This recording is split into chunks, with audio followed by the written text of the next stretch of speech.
On a warm morning in July of 1982, 42-year-old Daniel Martinez woke up in his small apartment in San Jose, California.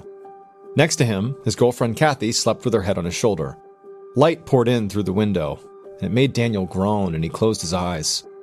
He and Kathy had gotten high on heroin the night before, and now he felt way more hungover than usual. Daniel remembered that the heroin he had shot up last night burned like red-hot lava as he injected it into his vein. Within seconds, he had felt this amazing high, but along with the expected feelings of euphoria came hallucinations that left him stumbling around and bumping into things. It had also taken him a long time to come down and finally fall asleep.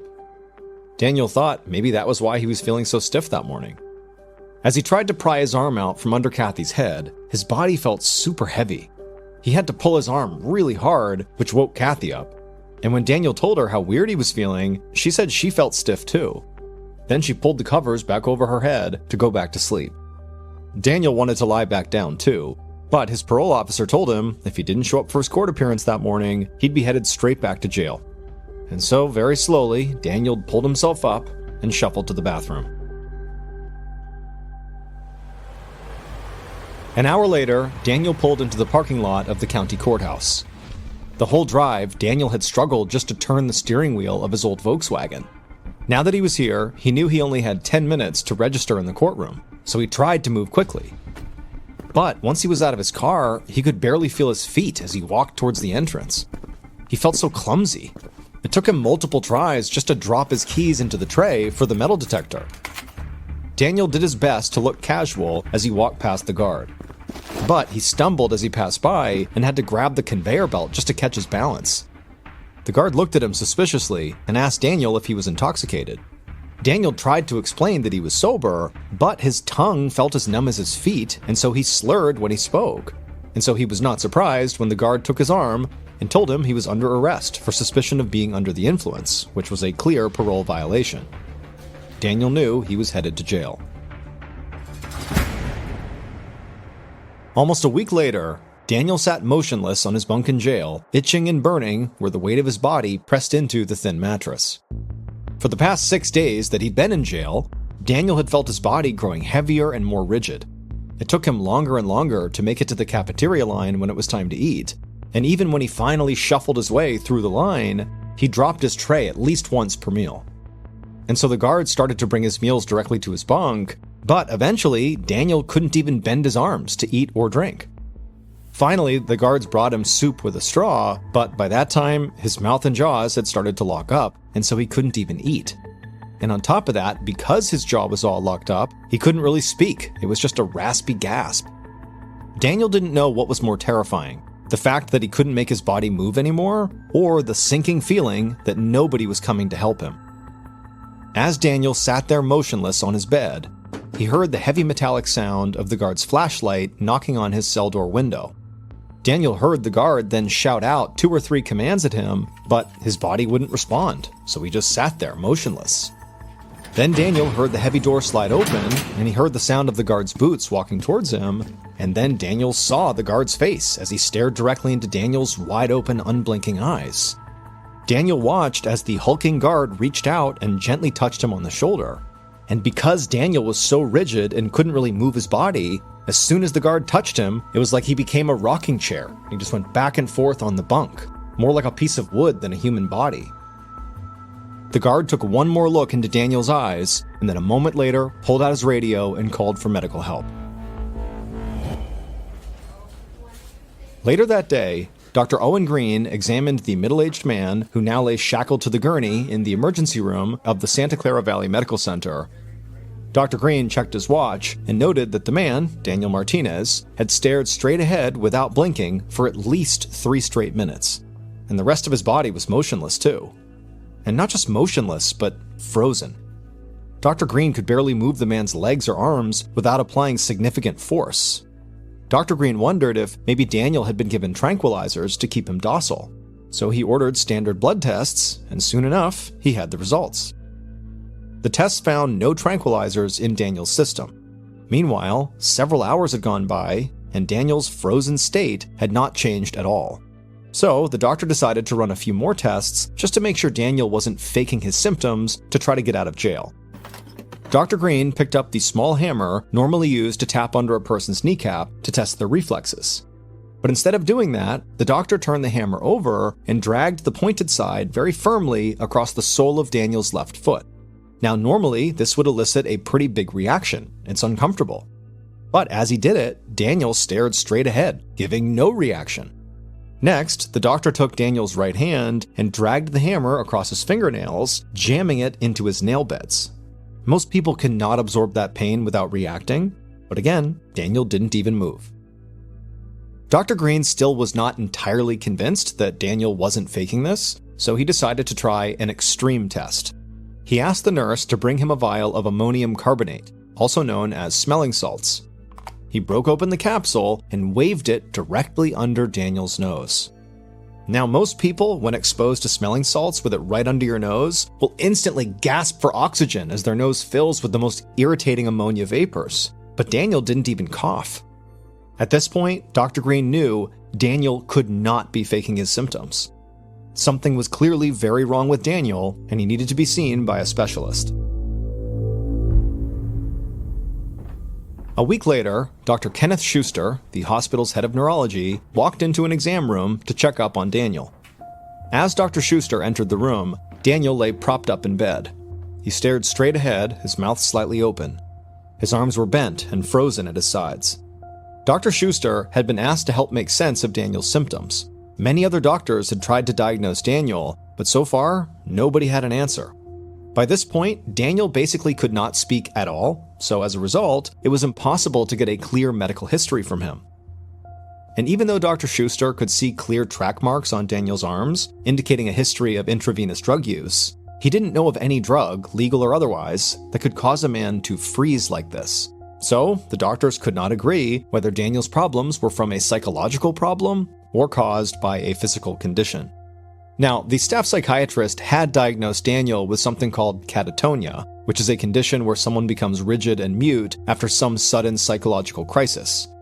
Considering Daniel appeared to abuse drugs and did have a criminal history, it certainly was not out of the question that maybe he had suffered some kind of severe trauma at some point. But Dr. Schuster was not convinced that catatonia was the right diagnosis here. And so he decided to test this theory by testing Daniel for a particular symptom of catatonia, called waxy flexibility, in which patients can remain in uncomfortable positions indefinitely. Dr. Schuster gently pulled one of Daniel's stiff arms until it was straight over his head. Daniel's arm stayed frozen in the air for about 30 seconds until gravity began to pull it softly down. Dr. Schuster nodded as he timed the process. It took at least 3 minutes for the arm to fully come back down to rest. And so at this point, Dr. Schuster understood why the psychiatrist thought that this meant that Daniel was catatonic. But Dr. Schuster decided to perform some other tests that could show Daniel's problems were not purely psychological. He noticed that Daniel hadn't blinked at all since he had entered the room. And so Dr. Schuster tapped Daniel gently between the eyes. Even people with catatonia will eventually blink if they're tapped in this way, and Daniel did blink. However, most people will stop blinking, even if the tapping continues. But Daniel didn't. He just kept on blinking, which Dr. Schuster knew was a sign of brain damage. And then, after a while, Daniel's eyes suddenly slammed shut. Dr. Schuster asked Daniel to open them, and Daniel didn't. He just sat there with his eyes closed. Dr. Schuster was starting to see that Daniel had a problem in the part of his brain that controls movement. This meant that Daniel's frozen condition was likely caused by an injury or disease in his brain, not by psychological damage from a traumatic life event. Dr. Schuster instructed one of his colleagues, Dr. Ryan Curtis, to move Daniel to the neurobiology unit of the medical center for further treatment. But Dr. Schuster wasn't sure what that treatment would even be. As he ran through the lists of other tests he might want Dr. Curtis to perform, Dr. Schuster wondered how they could even help Daniel at this point. A week later, Dr. Curtis spooned some pudding into Daniel's mouth and watched him slowly swallow. Dr. Curtis had been personally helping feed Daniel the last few days, so it was easier for him to monitor his progress. With a week of around-the-clock hospital care, Daniel was better hydrated and his nutrition had improved. But the fact was, Daniel was still mostly silent, motionless, and frozen. When Dr. Curtis had finished feeding Daniel, he went to wash his hands in the sink. Afterward, as he stood there drying his hands, Dr. Curtis's eye caught a glint of light reflected on Daniel's fingernail. Then, another little flash from another fingernail. Slowly, faintly, Daniel's fingers were moving. Dr. Curtis realized Daniel was intentionally moving his fingers. This was not just a reflex. Dr. Curtis grabbed a pen from his pocket and a pad of paper from the nurse's station. Then he went over to Daniel and put the pen in his hand and began to wrap Daniel's fingers around the pen. And he was shocked when he saw Daniel begin to grip it. Once Daniel had the pen, Dr. Curtis asked Daniel to write his name on the pad. Slowly, Daniel's hand began to move over the page, and at first it just looked like a squiggly mark, but over the next 5 minutes, Daniel was able to slowly write out his name. Dr. Curtis called for Dr. Schuster to come witness Daniel's progress. Over the next half hour, the two doctors watched as Daniel wrote 3 more short lines. Daniel wrote that he was aware that his body was not working, but he didn't know why. Dr. Curtis was thrilled to see that Daniel's mind was working inside of his frozen body. And so as Dr. Curtis made a few notes of his own, Dr. Schuster began asking Daniel questions, and with each answer, he began to piece together a history of Daniel's health. And so Dr. Schuster asked Daniel to tell him what kind of medicine or drugs he was taking. And Daniel wrote one word in big letters: heroin. When he saw this, Dr. Curtis shook his head. He and Dr. Schuster both knew that heroin, as harmful as it was to the human body, couldn't cause the extreme symptoms Daniel was suffering from. So Dr. Schuster rephrased the question. Had Daniel been prescribed any medicine by a doctor? Dr. Curtis then helped Daniel hold the pad steady as Daniel scrawled one more shaky word: no. Over the next few hours, Dr. Curtis and Dr. Schuster put together the rest of Daniel's story. They went over every detail of the night 2 weeks earlier when Daniel's body first began to freeze. They covered the drugs, the hallucinations, everything. And then Daniel wrote down something that stopped both doctors in their tracks. Daniel wrote that his girlfriend, Kathy, had also woken up feeling stiff the same way Daniel had on that terrible morning this all began. But he hadn't seen or heard from Kathy since then. Dr. Schuster immediately rushed to the phone and called the police to request an immediate welfare check at Daniel's address.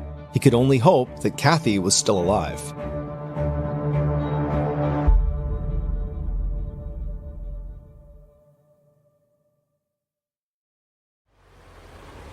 Several days later, Dr. Schuster pulled into his parking space at the hospital and took the back elevator to the neurobiology unit. It was finally time to give Kathy an examination. When the police had done that welfare check at Daniel's apartment, Kathy had not been there. It would turn out she was staying with her family. However, it took Dr. Schuster making many phone calls to the family to convince them to bring Kathy to the hospital, even though they knew something was wrong with her. But eventually, her sister had finally brought her in, and today, the sister was by Kathy's side as Dr. Schuster entered the room. Immediately, Dr. Schuster could see that Kathy was in the same frozen state as Daniel was. Kathy's sister wiped Kathy's mouth with a cloth as she told the doctor how her sister had come home that morning 2 weeks ago, stumbling and slurring her speech.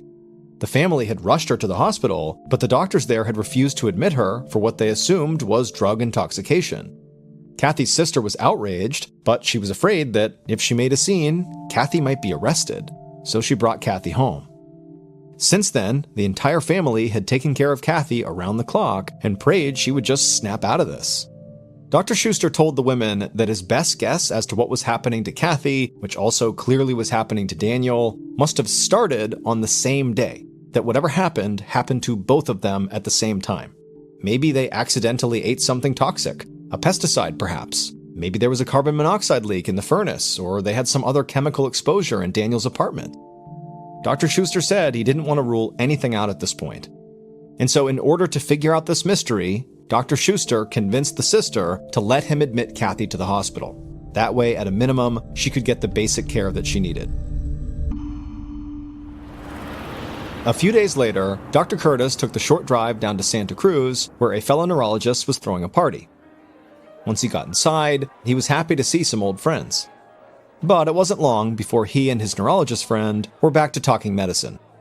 Dr. Curtis wanted to discuss Daniel and Kathy's strange symptoms, but first, his friend wanted to tell Dr. Curtis about a strange case he was working on.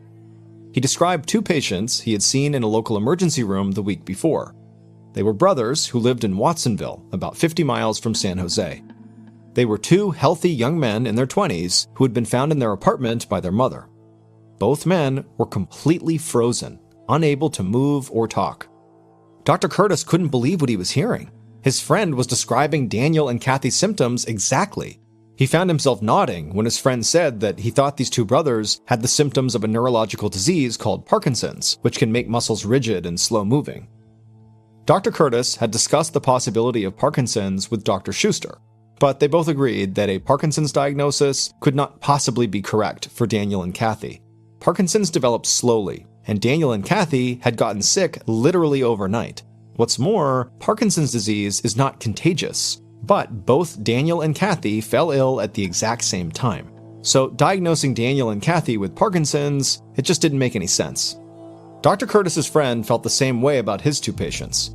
Then he added an odd detail about these 2 brothers that he found interesting, although he didn't know if it was related to the disease they were suffering from. He said both of the brothers were longtime heroin users. Dr. Curtis knew that Daniel and Kathy were also heroin users, but he'd never heard of heroin making people frozen. But 4 frozen heroin addicts could not be a coincidence. Even though it was very late, he asked his friend for the phone and called Dr. Schuster immediately. After sharing this new information with Dr. Schuster, Dr. Curtis could hear the concern rising in his colleague's voice as he made the link. What if a poisoned batch of heroin was circulating around Northern California and it somehow caused these Parkinson's-like symptoms? If the heroin was to blame, they could have a serious public health disaster on their hands. First, they needed to track down some heroin from the same batch and test it right away. And second, they had to warn heroin users that there could be a deadly poison on the streets. A week later, Dr. Schuster flipped through Daniel Martinez's medical records one more time as he sat on hold with the San Jose Police Crime Lab. As a headache began to settle in between his eyes, he caught a glimpse of his face reflected in the small window of his office. It was late, and he looked as tired as he felt. He hadn't gotten a full night's sleep since Dr. Curtis woke him up last week with the news about the 2 frozen brothers. After the hospital put out a press release about the potentially poisoned drugs, the local media had picked up the story. By the end of the week, Dr. Schuster had found himself in a room full of cameras explaining the situation to reporters from all over the state. As a result of all this coverage, 2 other cases had been discovered, bringing the total number of frozen patients to 6. In between seeing patients and running the clinic, Dr. Schuster had acquired samples of the heroin each of the patients had injected, and sent the samples to the crime lab for analysis. Just then, the hold music paused, and Dr. Schuster finally heard the familiar voice of the crime lab's lead toxicologist, Sabrina Davis. As Sabrina read the test results, Dr. Schuster sat up in his chair, completely stunned. She told him all 6 patients had injected the exact same chemical, but that chemical was not heroin. However, she said she wasn't actually sure what this chemical was, and it would take time to figure that out. Dr. Schuster thanked Sabrina for all the hard work and asked her to keep on searching. And he was about to hang up the phone when Sabrina suddenly said she had one more idea. She suggested that he track down an article in an obscure medical journal that reminded her of this case. It described a college student from the 1970s who had been found paralyzed in his parents' basement in Bethesda, Maryland. Dr. Schuster jotted down the name of the journal, thanked Sabrina again, and then hung up the phone. The next day, Dr. Schuster found a copy of the article, and after he finished reading it, he finally understood what was happening to these 6 frozen patients, and the answer had been staring them in the face the whole time. It would turn out Daniel, Kathy, and the 4 other frozen patients had all been poisoned by a bad batch of something that was brand new at the time: synthetic heroin. Synthetic street drugs were so unusual that the drug compounds were written about in medical journals like the one Sabrina suggested to Dr. Schuster. That article described the case of a college student who was trying to cook up fake heroin, a compound called MPPP. When the amateur chemist heated the compound at too high a temperature, the heat changed it into a different compound called MPTP. When he injected this bad batch of fake heroin, he froze up and couldn't move. All the symptoms of advanced Parkinson's disease. Daniel, Kathy, and the rest of the other frozen patients got a batch of the same kind of overheated fake heroin. When they injected it, this faulty chemical wreaked havoc on their brains, causing them to develop the same Parkinson's-like symptoms overnight. People with Parkinson's lose certain brain cells that control the brain's ability to produce a crucial chemical called dopamine. Dopamine delivers the brain's messages to the nervous system, telling the body how to move. Without dopamine, people cannot move at all. Usually, it takes Parkinson's victims years for enough of these cells to die off before they notice a change in their motor functions. But scientists found that the fake heroin chemical, MPTP, was able to destroy these brain cells within a week. While there's no cure for Parkinson's, Daniel and the rest of the patients were thankfully able to be treated. They were given a compound called L-Dopa, a medicine that increases the dopamine in the brain, and after just one dose, they were already able to start moving their bodies normally again. However, L-Dopa treatment comes with many side effects, and unfortunately, none of the frozen patients made a total recovery. But there was a silver lining to this case. The discovery of this bad batch of heroin, the MPTP compound, for the first time gave researchers a substance that could reliably create a Parkinson's-like effect in a lab setting. Now, scientists can accurately test for new drugs on animals and get them to market much faster. And so as a result, what happened to these 6 people has led to enormous advances in Parkinson's research.